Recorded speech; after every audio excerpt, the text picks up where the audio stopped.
Listen to a story, the story of darkness and the lamp. This story is from the old times when there was no electricity.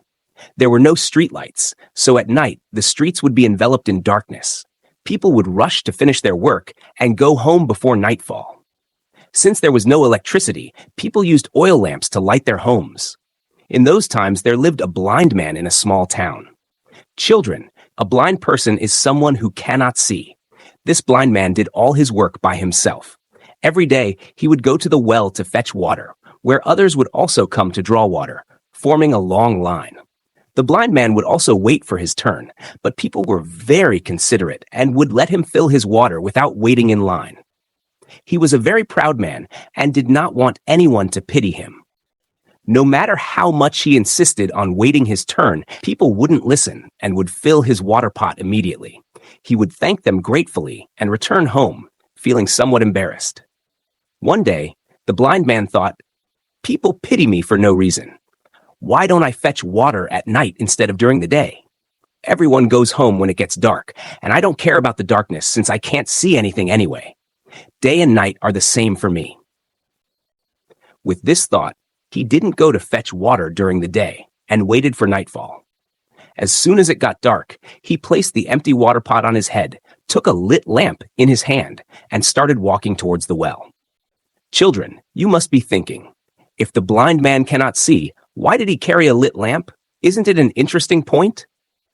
Let's find out what happened next.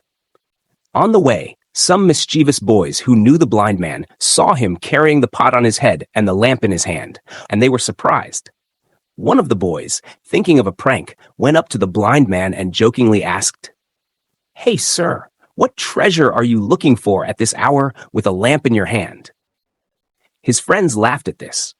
Another boy immediately said, "It looks like the lamp your mother talks about, the one she says, 'My son is so handsome that even if you search with a lamp, you won't find another like him.'"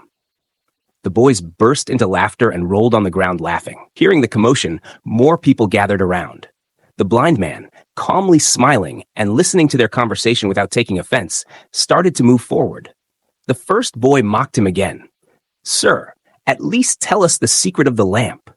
Is it the same lamp from which a genie appears when rubbed and asks, 'What is your command, my master?'" Hearing this, the boys laughed harder and clutched their stomachs from laughing so much.